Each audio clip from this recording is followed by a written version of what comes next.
M&J Audio Theater presents Chet Chetter's Tales from the Morgue.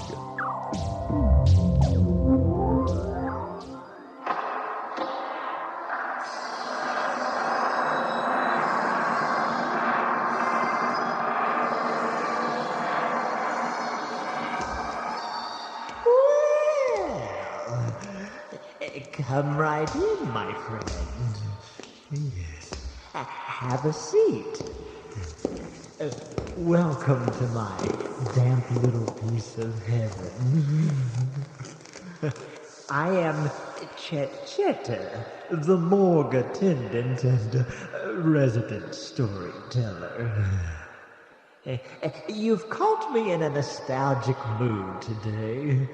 I was remembering back to the golden age of radio.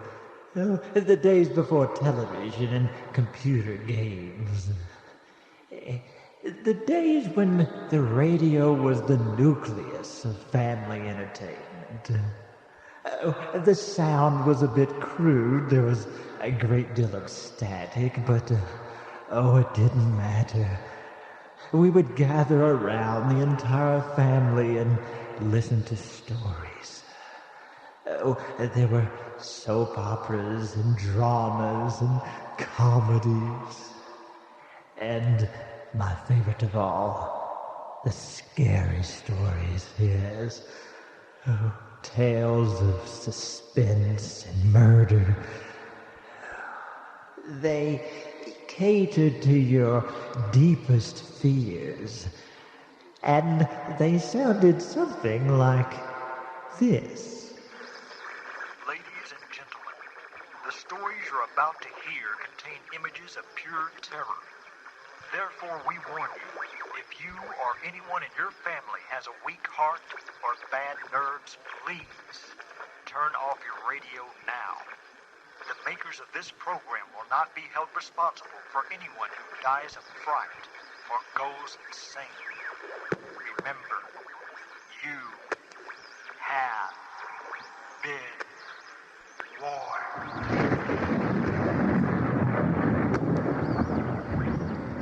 Turn out your lights. Lock all your doors and windows. Listen. Do you hear that? It is the beating of your own heart. Beating harder and harder and harder in anticipation of the horror that is about to take place. You can feel it all around you. It is a dark, black, hideous cloud of dread. You're paralyzed with fear. There's no escape from Terror Theater!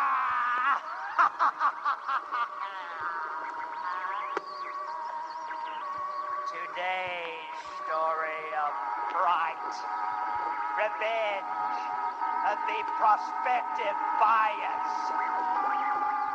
I hope you enjoy our little tale for today. It's too late to turn back now.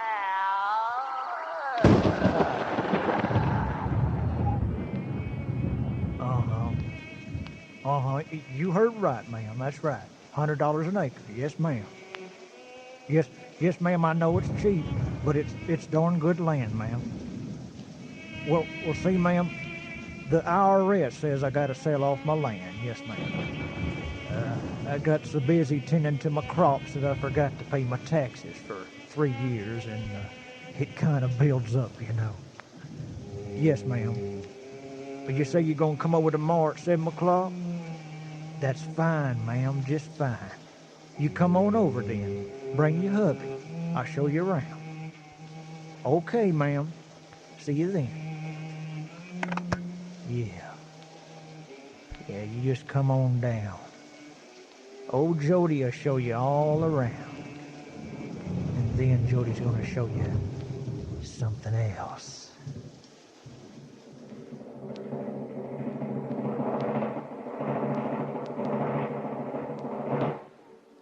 Jody Brown, a simple man, a proud farmer who finds his livelihood in jeopardy. But Jody has a plan to save his precious land.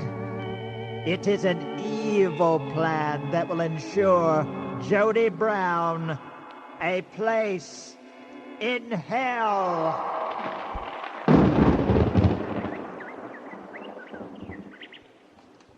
Well, here she is. Oh. 35 acres. Oh, it's so beautiful. Gorgeous, honey.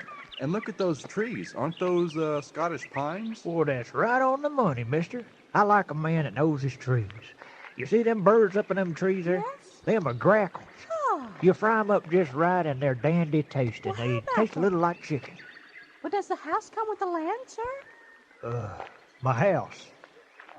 Yes, ma'am. Yes, ma'am. The house comes with the land. Yes, ma'am. Yes, ma'am. There's something I want to show you, folks. Watch what I can do with this shovel here. Now, you got some dandy fertile land here. Watch how really? easy this shovel breaks up this ground. Watch here. Oh, Well, if that isn't the cat's meow, I honey. say. You plant you some corn and a big vegetable garden, and you can live off this land. I've been doing it myself for 40 years. Oh, honey, I want the land. I want the house right now. No, there's Well, one more thing I want to show you before we finalize the deal, Yes. okay? I want you to take a gander straight ahead there past that hill. Uh-huh. Oh, Now, the sun sets about this time every evening, and I tell you, it's more beautiful than a picture postcard. Now, just Well- look straight ahead there. You see it? Well, I'll be. That is one pretty sunset, honey. oh, it's just gorgeous. My, Like a oh, painting my. by God himself. Now, that's right. You just look straight ahead and just look at that sunset. Just drink it all in. Wow. Darling, it's so Yeah, pretty. yeah, I that's just- right. I just can't That's right. stop looking at it. Oh, Yeah. wow, it's just Oh, so ain't that a pretty gorgeous. sunset? Oh, honey. Don't you like it, mister?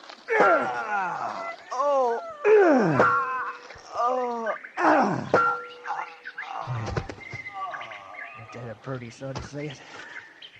It's the last one you'll ever gaze upon. Actually thought I was gonna give my land away for $100 an acre.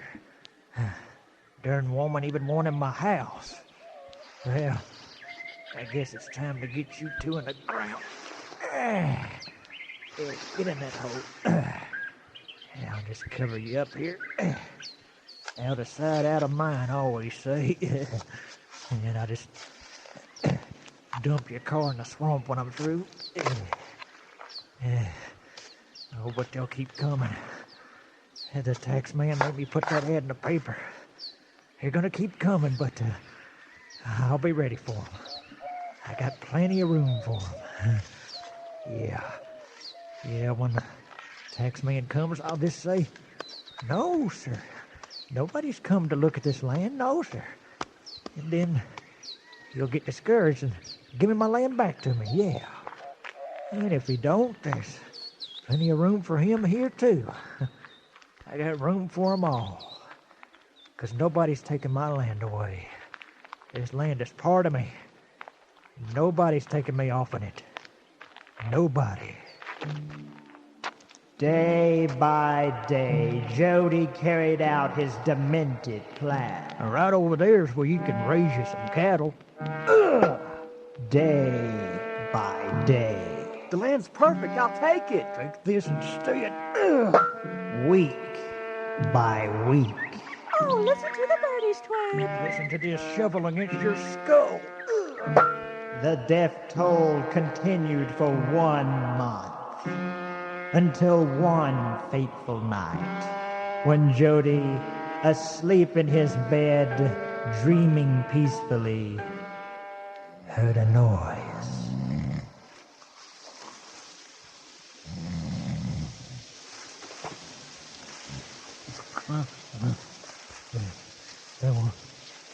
What's that?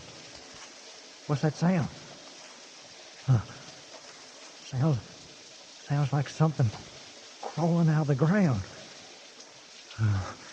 Now don't come unwound, Jody. Yeah, you're just a gopher.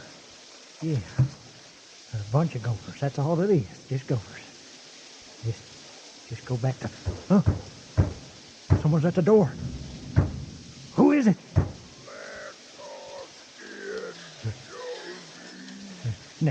Now, Now, you get out and away from here, you hear? This is private property. Private property. You get out of here. We're coming in, Jody. No. No. No. No. Oh, you can't be here. I killed you. I killed you all. I buried you in the ground. No. We'll take the land, Jody. We'll take the land. No. You stay away from me now. You stay away from me. You ain't gonna take me off my land. Don't worry, Jody. We won't take you off your land. Stay away. It's like you said. This land is part of you now. You're gonna be part of it. No. Stay away from me. Stay away from me.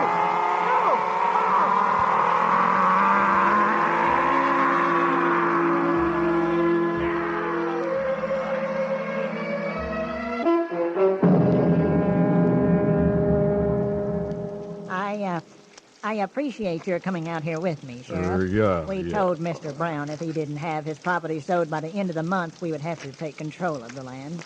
He may refuse to leave, you understand. Well, it doesn't appear to be in the house. It might be in the barn. Hey, Mr. Brown! It's the sheriff out here. Why don't you get your body on out here, boy? We need to talk to you right now. Sheriff, look. Yeah. Look over here behind the house. What in the world? It's a big mound of dirt. Yes, and there's footsteps leading up to it. And look what's on top of the mound. It's a sign. It says, "This property has been sold." Oh, my God. Sheriff, look.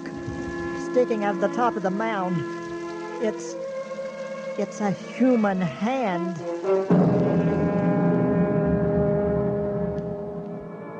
Poor Jody found out just how fertile his land was, didn't he?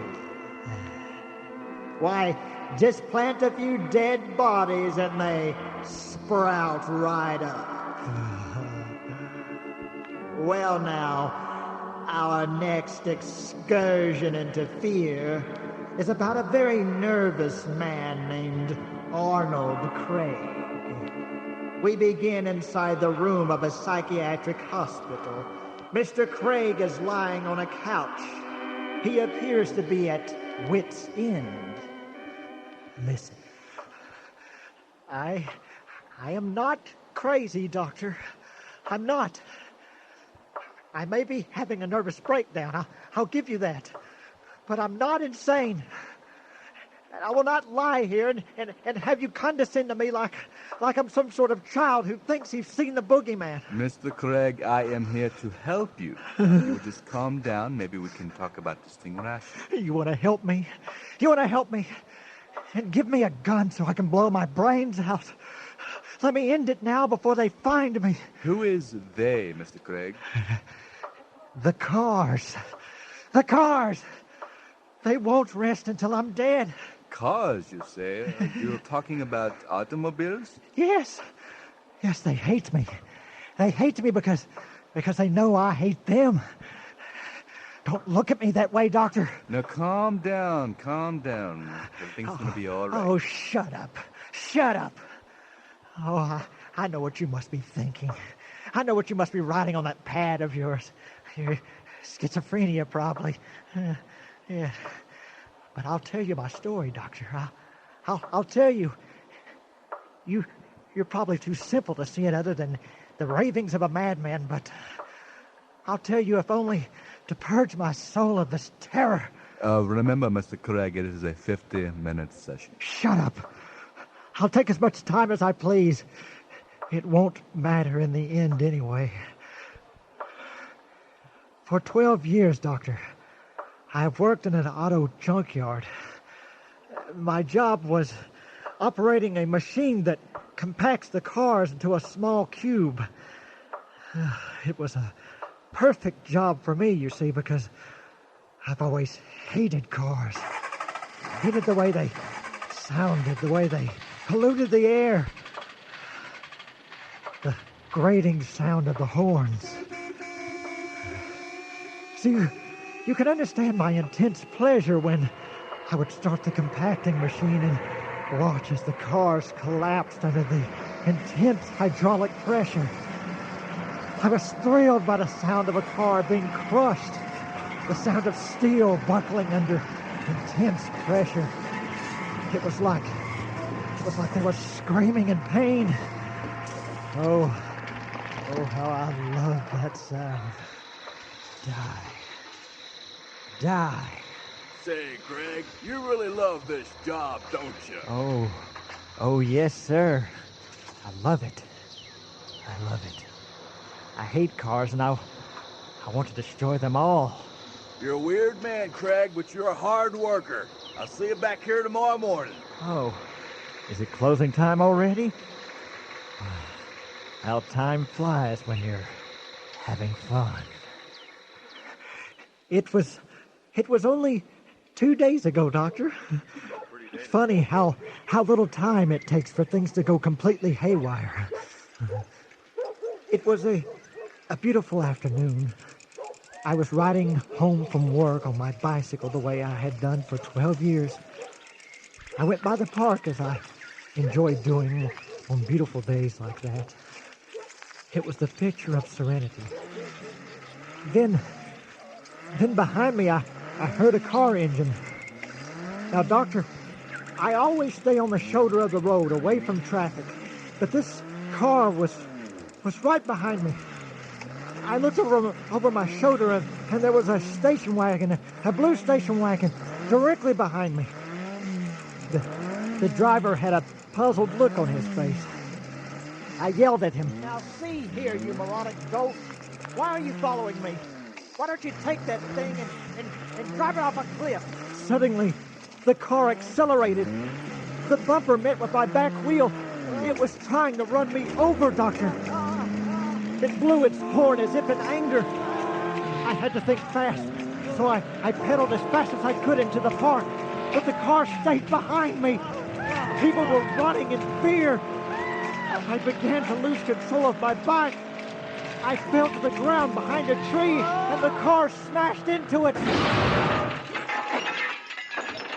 That tree saved my life, Doctor. The man inside the car looked dazed. He had a small bump on his forehead, but otherwise he was unharmed. He got out of the car and rushed over to me. Hey, mister. Hey, say, are you right? You okay? Why did you try to run over me? I didn't, mister, I swear. I didn't even have control of the car. I didn't even touch the wheel. What do you mean you didn't have control of the car? I went into the park and you followed me. The car followed you by itself, mister. I swear. It followed you like a magnet. I couldn't control it. It was like it had a mind of its own.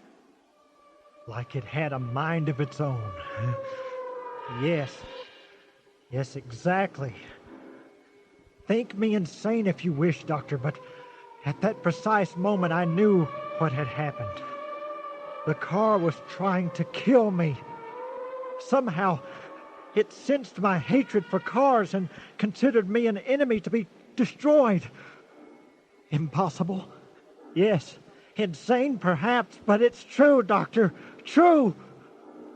Despite that horrible realization, I managed to fall asleep that night. But my slumber was short-lived.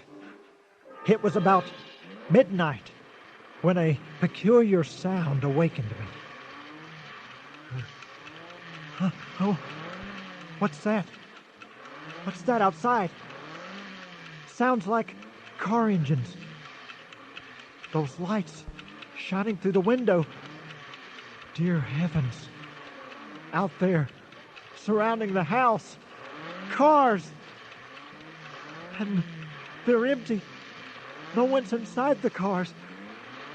They're waiting for me. Want me to come out.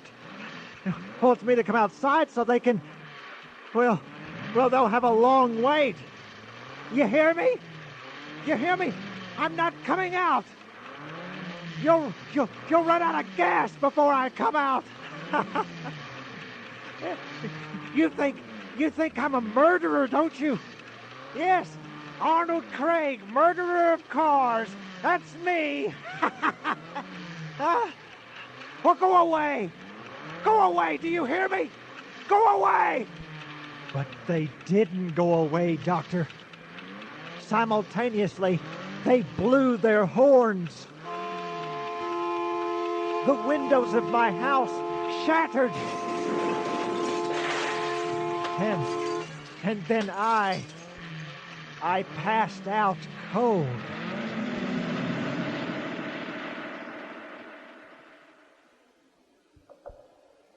It's horrible to contemplate the possibilities of reality, Doctor. The terror and hopelessness overwhelmed me like a criminal walking to his execution. But unlike a criminal walking to the electric chair, I could defend, I could fight, I could resist. I had a gun, and with it I could blow out every tire on every car that threatened my existence. In my front yard there was silence, no cars in sight. So I waited all day. The sun set. All night I stood. Nothing. Days passed and I stood with my gun routinely rotating in all directions, ready for the moment when they would attack. But after 5 days I began to give up.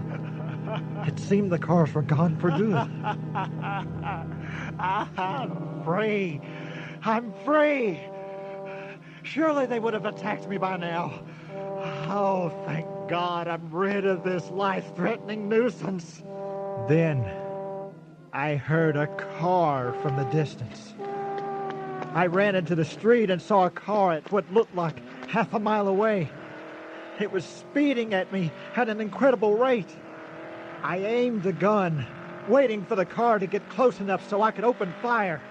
And when it did, I didn't hold back. Die! Demons of hell! Die! Die! Die! But I missed the tires. I was directly in its path. I only had time to jump in the air in hopes of avoiding death. But after standing for 5 days, my jumping abilities were severely limited. I crashed through the windshield at an astonishing 60 miles an hour. I began firing bullets into the dashboard. Surely this would disable the filthy, good-for-nothing car. Much to my disadvantage, it did. It swerved out of control and smashed into the base of the town water tower, causing it to plummet on top of both of us.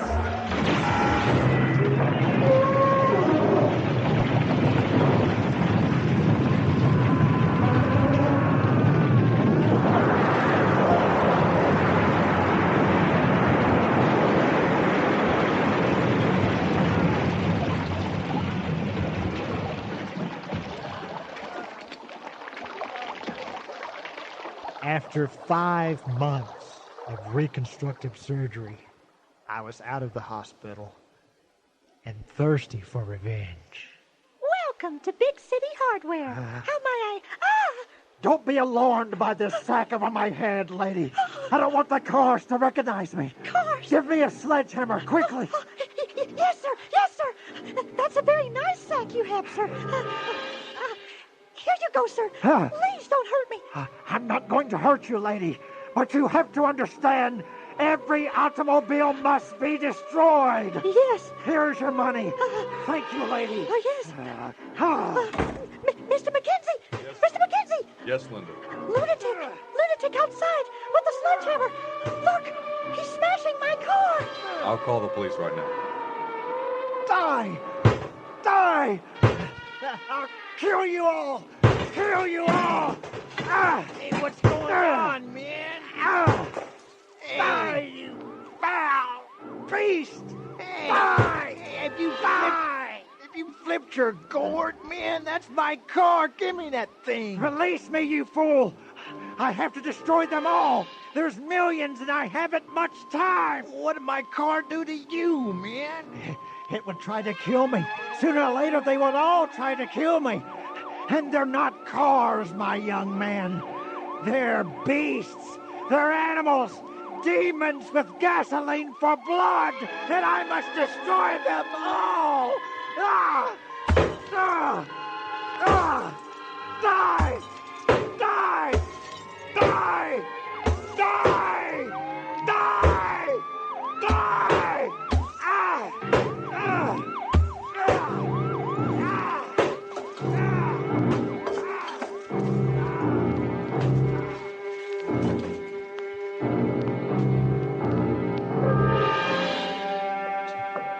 Die.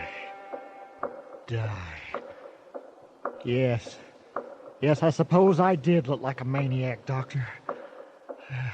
I suppose to the untrained eye I looked like a sledgehammer-wielding madman. I tried to explain to the policemen when they arrived what I was doing, but, well, here I am. So, you've heard my story. What do you think, Doctor? Well, Mr. Craig, I'm afraid I'm going to have you committed probably for the rest of your life if you show no sign of improvement. Yes. Yes, I thought you would say that. But you see, that would be very dangerous for you, Doctor. Because they'll find me sooner or later. And when they do, they'll... There. There, do you hear that, Doctor? Do you hear that? It didn't take them long to find me, did it? Mr. Craig, Well, there does seem to be a car out there by the window revving its engine, and goodness, there is no driver. Yes. Yes, they found me.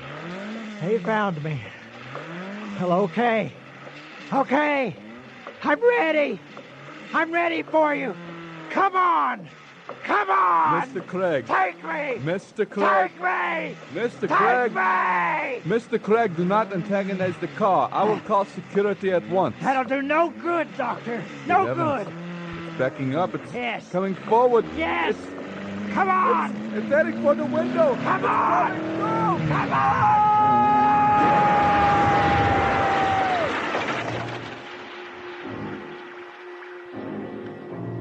Well, it looks like Mr. Craig's psychiatrist has learned that what seems like obsessions and delusions can in fact bring a quick and merciless death.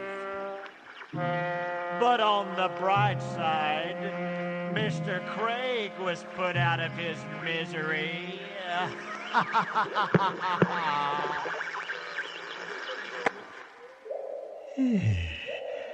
Well, there you are.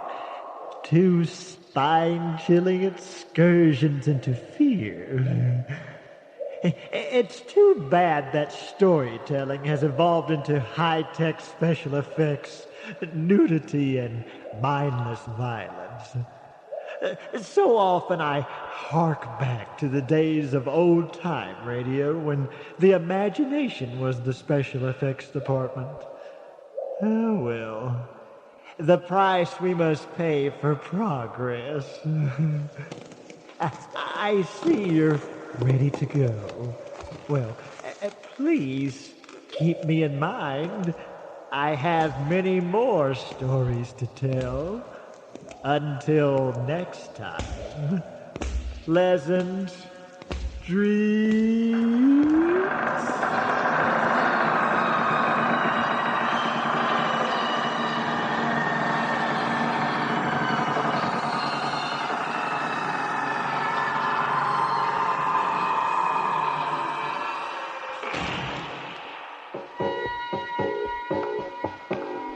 You have just heard Chet Chetter's Tales from the Morgue. Today's installment, Excursions in Fear. The names and characters portrayed in this production are fictitious. Any similarities with actual persons, living or dead, is purely coincidental.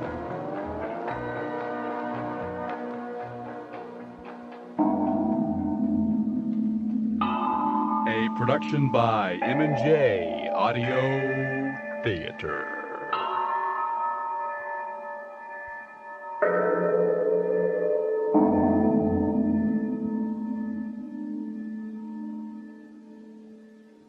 For correspondence, send to M&J Audio Theater, 923 East Main, Mexia, spelled Mexia, Texas, 76667.